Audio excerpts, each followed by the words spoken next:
Hello, ladies and gentlemen, and welcome to the Eisenhower Eagle Football Review. I'm Tim Meyer with Coach Chris Smith. And, Coach, you got Eisenhower back on the winning track with a 38-13 win over the Roseville Panthers on Saturday. You guys came out of the chute defensively like you were a shot out of a cannon. Yeah, the kids were really ready to play. You got to win the next 4 games if you want to make the playoffs, and these kids really, I think really got focused this week and started clicking defensively and offensively. It was a great week of practice, and they really came out and showed, that they're improving, and we're starting to click as a football team. So you got some good contributions from running back Andrew Solkowski, and as well as Dandran, number 80. Yeah, Andrew Solkowski, we brought him up from the JV. He was, great down there. He was their leading rusher down on the JV team, and when Nate Emery got hurt, we needed to bring somebody up to give us some skills at running back. And he runs hard, he's low to the ground, and he's got a real quick burst. So he's doing a nice job for us so far, and it was nice to see him in a game like that. And Dan, we really needed a receiver that started catching the ball, and Dan Wren's really done a nice job in practice. He's really been a good leader for us. So it was nice to see him get some passes and be able to bring those in. And Mike Ribbing made a great catch in the end zone, as well as a couple other ones during the game. Talk about his catch in the end zone. No, it was a great catch. He went up for the ball, and he took it away from a player. But he's been making those catches in practice since the beginning of the season. But we've been preaching to those guys. You can make all those catches you want in practice, but it counts in the game. You got to really focus in the game, and you're playing against some good competition in those games, and you got to go up when the ball's in the air and go get it. And he did a really nice job doing that. Playing on a Saturday, first time in a long time that an Eisenhower team has had to play on a Saturday. How did you prepare for it? What changed in your schedule? Yeah, the only thing that changed is we gave him an extra day off. So Sunday we gave him off. Usually we watch film on Sunday. So we gave him Sunday off, and then we came in on Monday and just watched the film. And then Tuesday, we started our practice. And Tuesday was like a Monday, and we went from there. So really the practice routine was the same. We just gave him that extra day off in between. Do you think it was an advantage, or it helped you guys, or do you think it just didn't really make a difference? No, I don't think it's an advantage. I don't think it helped us. It's still a little strange for the kids to play, especially during an afternoon game like that. And during the day, the lighting and everything's different. So I'm not sure if it was an advantage, but it was just different for the kids, and it took a little bit to get used to. And the other thing is, their whole routine in the morning for a game was different. And, I'm not sure they came out, completely fired up, but they came out focused. So that was the main, point of this game. Now, as we move forward from this game, you have some concern. There's Emery, your star running back, is still a little bit hurt. Do you think you're going to get him back anytime soon? Yeah, we're hoping to get him back this week, and he's been rehabbing, and it looks like he's, he might be ready to play this week. So it'd be nice to get him back, and we may get Shane Pecky back also. So we might get a couple kids back in the mix for this week, and but if not, we got to move on, and we'll use the kids, like we've been using them. So, well, it is homecoming week at Eisenhower. Again, another sort of distraction, if you will, that the Eagle team has to overcome. But what's different? How do you keep the kids focused during homecoming week? Yeah, stuff you just got to keep preaching to them, to stay in a routine, make sure they're getting enough rest, enough sleep, enough to eat, because, a week like this can, because some of them are excited about, their homecoming dance afterwards, and then getting their dates ready and getting their, things they got to wear and things like that. So you really just try to preach to them every day to try to stay in a routine as much as possible and make sure they're getting enough sleep. And really, keep them focused on, what their job is, which is, playing in a football game is their main job. And then, you tell them, it's a lot more fun at homecoming after a win than it is a loss. So, it's not easy when you're dealing with 15, 16-year-olds who are looking forward to a dance like that. But at the same time, you got to teach them how to grow up and how to be responsible. Also, homecoming, which makes it tough, is a rival, a longtime rival of Eisenhower, the Romeo Bulldogs, who always play Eisenhower tough. And this year's team at Romeo is not as successful as the ones in the past, but they're still Romeo. No, they're still Romeo, and they still hate Eisenhower, and they're going to play like it's a championship game. So our kids got to be prepared for this rival. It's a great rival. We get along well with their coaches, but at the same time, everybody's competitive, and it's a great game. Romeo's close to us. It's one of Eisenhower's biggest rivals. These kids on this team really don't know how far back this rivalry goes, and where where it really comes from.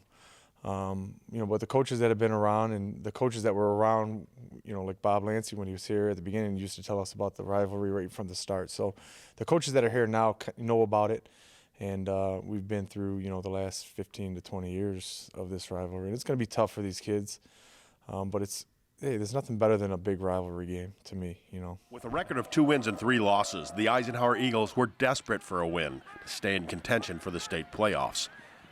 They traveled to Roseville to take on the Panthers for a rare Saturday game.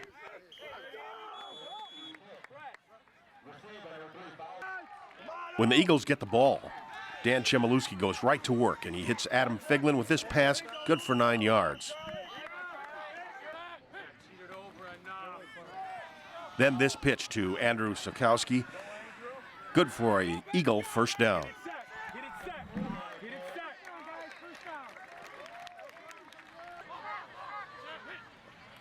Gribbing hauls this pass in and turns it into a 10-yard gain.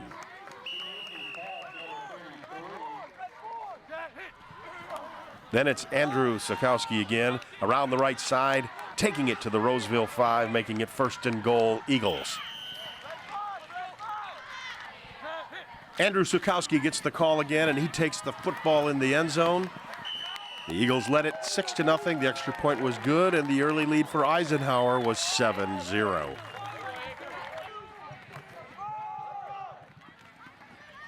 The Panthers used their big fullback to try to pound it into the teeth of the Eagle defense.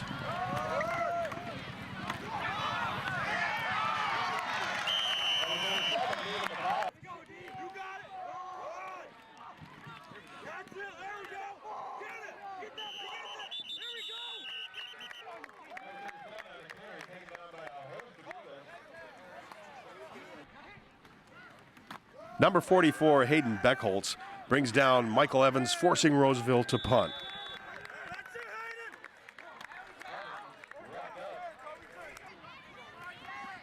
But again, it's special teams and being over-aggressive and getting penalized for running into the kicker, giving Roseville a first down. Ike's defense does a good job stopping the Panthers after the penalty as Logan Friedel leads the way. Number 80, Jake Danderan, takes in this pass and turns it into a 15-yard gain.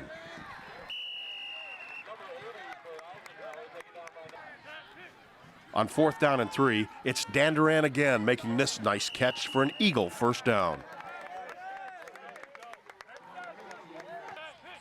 The Eagles go for it again on 4th down, but this time they come up empty, and it's 1st and 10 Roseville. Early in the second quarter, Ike gives the ball to their running back, number 40, Andrew Sokowski, and he rambles for 13 yards. Quarterback Dan Chmielewski rolls out and throws this pass into the end zone, and Nick Gribbing is there who makes the reception with a great catch. The Eagles score again. The extra point was good, and Ike now led 14-0. On 3rd and 11 from their own 23, Roseville tries this pass, and it's picked off by the Eagles' Logan Friedel.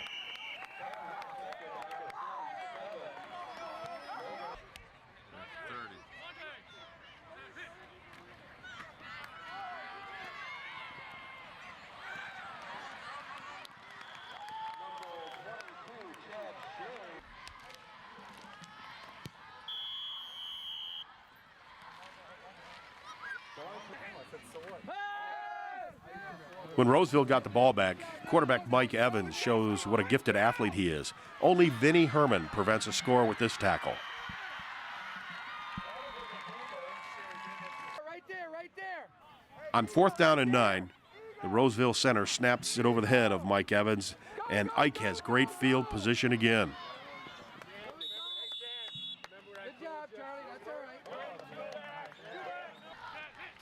Eisenhower's number 40, Andrew Sokowski, goes around the right side again, gets good blocking and good yardage. This play was at first ruled a touchdown, then an incompletion. What do you think?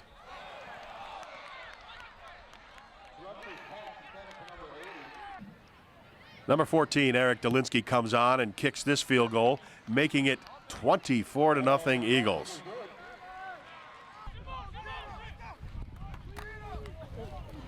When Roseville got the ball back, they run into a tenacious Eisenhower defense.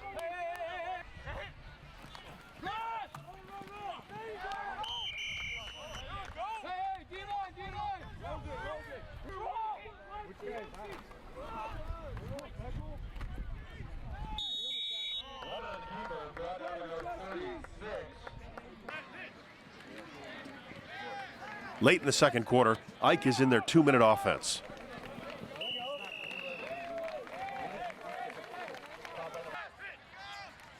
On the last play of the first half, Ike tries for the score, but this pass goes incomplete, and the half would end with the score Eisenhower 24, Roseville nothing.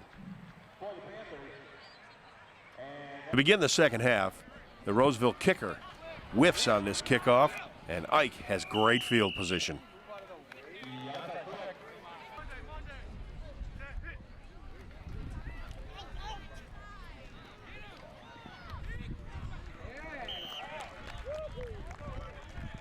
Then Andrew Sokowski takes this pitch, gets good blocking and good yardage, and an Eagle first down.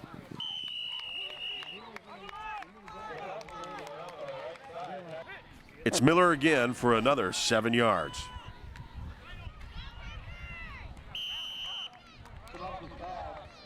Dan Chmielewski throws this perfect fade pass to Charlie Hayes. Hayes goes up for it, hauls in the pass, and it's an Eisenhower touchdown. The extra point was good, and it's 31-0 Eagles. Ike's defense holds Roseville and gets the ball back to Ike's offense. The Eagles turn to number 23, Nick Osich, to help eat some clock.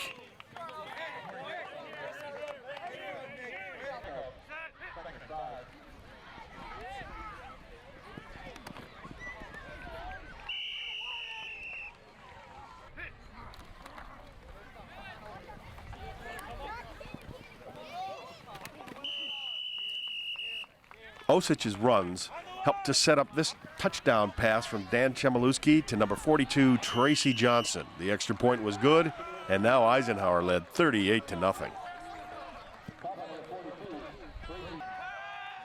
The Panthers get on the board as quarterback Mike Evans throws the bomb and comes up with 6. The extra point was no good. The score now, Eisenhower 38, Roseville 6. When the Eagles get the ball back, they turn to number 42, Tracy Johnson, to run down the clock.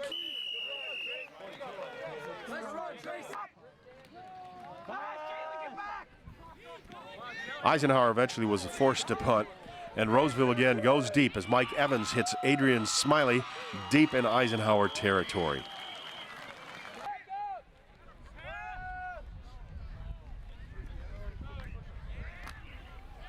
The Panthers then turn to their big fullback, and he does not disappoint, eventually bulling his way into the end zone for a Panther touchdown. The extra point was good, and the score now was 38-13 Eisenhower.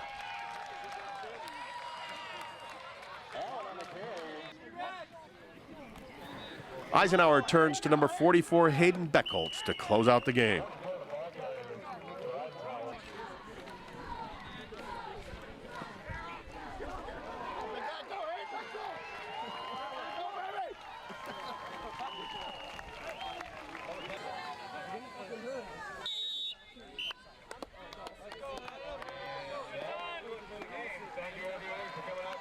Ike wins and keeps their playoff hopes alive as the Eagles defeat the Roseville Panthers by a score of 38-13. Stay tuned for more of the Eisenhower Eagle Football Review right after this. Total Health Systems, Multi-Specialty Clinic is the one-stop shop for all your conservative healthcare needs. Our chiropractic services help to restore normal function of the nervous system, allowing your body to heal itself naturally. Our medical team will not only treat your pain, but also give you the tools necessary to maintain a pain-free lifestyle. Physical therapy can help correct muscle imbalances and faulty posture for a faster and more comprehensive recovery. Massage therapy can release stress and painful muscle tension, improving circulation and joint flexibility. Nutritional services will enhance your health and help prevent disease, enabling you to achieve a full, healthy life. At Total Health Systems, we not only take care of your pain, but provide you with the tools to achieve optimum health and wellness, guaranteed. Call today.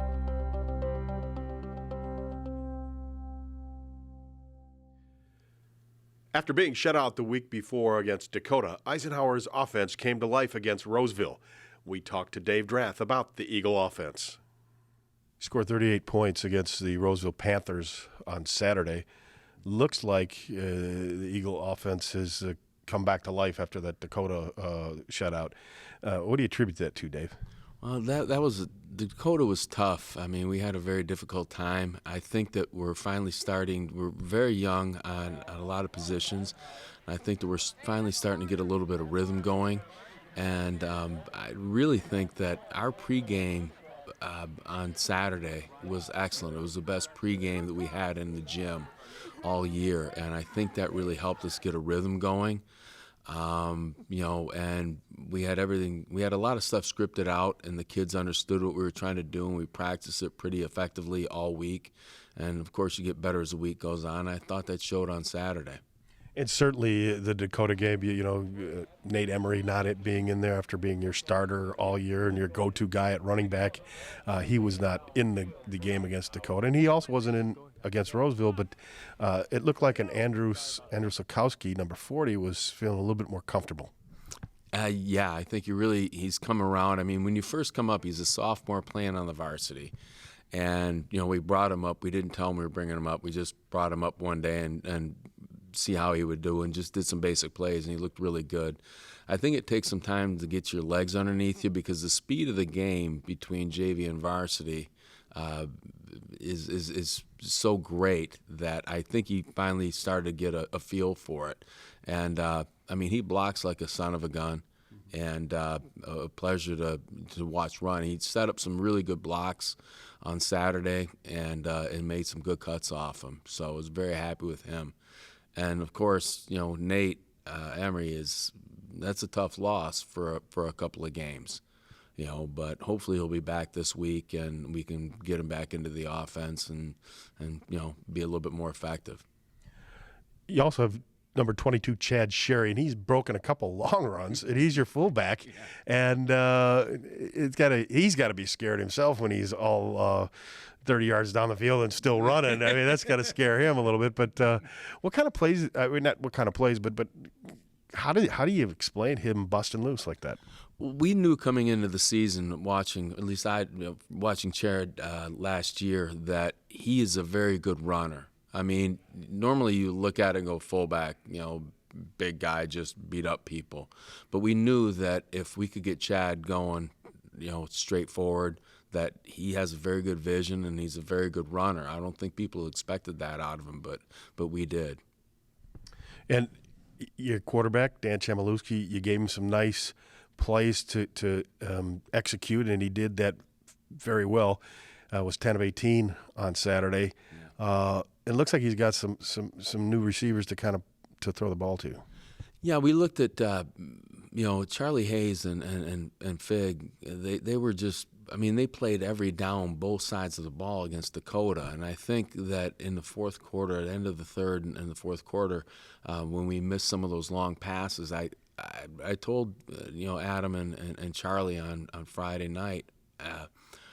I'm not doubting they play 100% every play, but you tend to lose a step if you're doing all that work. And so, Phil and I sat down on Friday night when we were watching film, and I'm writing names on it, and he's writing names on it, and we knew that we had to get rotation going that was effective and could keep Charlie and Figlin fresh on defense. still good on offense. And I talked to Tracy Johnston on the bus ride back, and I just told him, I just said, look, I said, you have too much talent not to be on the field. And we knew that Jake Danduran, you watch him in practice, he has very soft hands. He's very competitive. And, we knew that some of those kids had to step up, and I think that they did on Saturday. We have Romeo coming up next, always a tough opponent for Eisenhower. Offensively, how do you think you can attack them? We're still looking at that. We just have some of the play sheets in there, and we're crossing certain things off and putting certain things on and trying to figure out how to attack them. They're always a tough opponent, no matter what their record is. We're both 3-3. I mean, this is do or die for both of us, which really puts some urgency on the game. And we just look at it. We're going to try to figure it out. I'm not going to let anything out, but I think that we're finally starting to come of age, and with Nate back in and Chimmy throwing well and Ski doing well, I think we have a pretty potent offense, at least I hope. Well, you have to feel a lot better about the offense and a little bit more confident going into Romeo. Yeah, what I liked about the offense on Saturday is that we've been working on a particular style of offense of different tempos and things like that, and we accomplished it very well on Saturday. I mean, we did pretty much exactly what we were looking for, and that's what made me happy, is that our tempos that we did in different positions worked really well, and the kids are starting to understand it. The kids like the no-huddle offense? I think they do, yeah. They're just, coming off. We're going script, we're going this, we're going that, and we finally got a feel for the players and where they belong and what we can do effectively, and we've put a couple of packages together that I think are difficult to stop. All right, David. Well, best of luck next week, and Roman candles and plenty of offense next week. We wish upon you. Just want to win a game and have a good homecoming. One of the integral parts of a football game is the special teams. We talked to Coach Travis Multop, the Eisenhower Eagles special teams coach, about just that.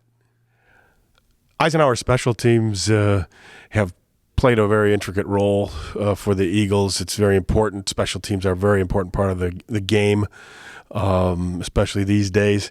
Your game against Roseville, Travis, you guys, you had a couple penalties for roughing the kicker and for running into the kicker. Tell us a little bit about how that came about, how that happened, and what you did to correct it. Well, you can't really fault the kids for going hard. A lot of times, you just tell them you want a good get off. They want them, go hard if you're trying to block it or set up a return of some sort. And, I guess that's one of the things that happen sometimes when your kids are going hard is, if they block you a certain way, you might fall into a guy and, just kind of causes everything to kind of collapse around them. And I think that was one of the things you saw in the game was one of the kids just kind of got hit funny and he fell into another kid and he fell into their kicker. And, I guess lucky for the Roseville team, that kid didn't get hurt, more than it looked like he did. He got fallen on. But I guess one of the ways you kind of correct that is just, tell the kids to keep playing hard and, call a different return occasionally. You can do that. And, I don't want to take the aggression out of the kids, though. That's one thing that we don't want to do. So, just try to get them lined up right and, just come from a different spot, I guess you'd say. What kind of kids do you look for to play on the special teams? What is there? There's usually one or two that stand out every year at Eisenhower. What kind of kids you look for? Well, usually, in your return man, you look for an athletic kid that is fearless. It takes a lot of courage to stand back there when you got 11 guys running at you to catch a ball, and then trust the other 10 guys on your team that they're going to block for you. So, we look for kids first of all that are athletic and kids that are fearless, and then really kids that are just they want to play. And it's not. We always tell the kids that we're not looking for just anybody on these teams. We're looking for kids that can play defense, kids that can play offense, and we want to get them into our special teams package that we put together. Well, let's talk about your kickers and punter. Eric Delinsky has done a fine job for you this year. Absolutely. Yeah, Eric's a great kid. I met him when he was a sophomore, and when he was a JV kid, the coach down there said, "You got a real good kid coming," and he's a real committed kid. He's a great golfer, and I always thought he was a soccer player until probably the third week last year when I was like, "Hey, don't you have soccer practice or a game to go to?" He goes, "No, I don't play soccer anymore." He's at practice every single day. He's a committed kid, and he's always practicing his kicks. And we have 2, maybe 3 7-minute sessions every day at practice, and he's there for 2.5 hours for our practices for his 2 or 3 sessions. So that tells you the level of commitment you got in him. And all the coaches trust him, and he's done a great job for us. Last year and this year. Your punter, Brandon Brunderks, he is boomed some monsters out there. Yes, yeah, he's to me, I keep telling the other coaches he's like a once in 10 years kind of a kid. You only have a kid like that comes along, about every 10 years, at least since I've been here. I've been here for 16 now, and he's probably the second or third kid we've really had that can really punt the ball on a consistent basis, 40, 45 yards without a problem. And I think the other biggest asset that we have in him other than his leg is just his height. Occasionally kid snaps a ball high, and he's a 6'5" kid. He can jump up and get it, and he's a real athletic kid, and that helps a ton. A lot of times if you're a soccer player, you're really good with your feet, you're really athletic, but you have a hard time catching the ball. And I think his biggest asset that he's a goalie. So he's used to handling the ball with his hands, and there's a couple times I can remember this year where he's really made our center look good, by catching a high ball and then booming one for 45, 50 yards. Next week you have Romeo for homecoming, and special teams are going to have to come up big as well again every game. Talk a little bit about Romeo. Do they present any problems for you? Well, just like any team that you play, special teams is, an integral part of the game. We tell the kids, it's 25, 30% of the game. And the problem is the kids don't see that because, the offense has the ball for 3, 4, 5 plays or maybe a drive, and then, the special teams has to go on the field. And then the defense is on for however long, and then the special teams goes on. So it's not that consistent type of a thing that you'd see in the offense and defense. But when you break it all down, you're between 25, 30% at the end of the year. And, I always tell the kids, you got to take this seriously, because if you're playing an offense and defense, you're playing, a third of the game. If you're playing special teams, you're playing a third of the game. So you really got to, focus and try to separate the emotion from what's going on the other two sides of the balls and execute. But as far as Romeo goes, they got a good return man, number 88 on their team. I can't think of his name, but he's a real fast kid. He's shifty, he's athletic, and he's their punt return and one of their kick return guys. So, that's it's always a challenge when you get an athlete in the open field. If you remember from Patterson when he was back, just making everybody look silly, and that's one of the things that the kids have to really concentrate on, no matter who we're playing, is typically their best athlete is the kid that you have to tackle in the open field, and that's hard, Best of luck to you next week, Travis, and hopefully we can be talking about a big homecoming win. Yep, I agree. Thanks a lot, Tim. Ladies and gentlemen, next week will be homecoming for Eisenhower, and you're going to want to watch the Eisenhower Eagle football review, so we'll have some highlights of the halftime festivities. For Coach Chris Smith, I'm Tim Meyer saying we'll see you next time right here on the Eisenhower Eagle Football Review.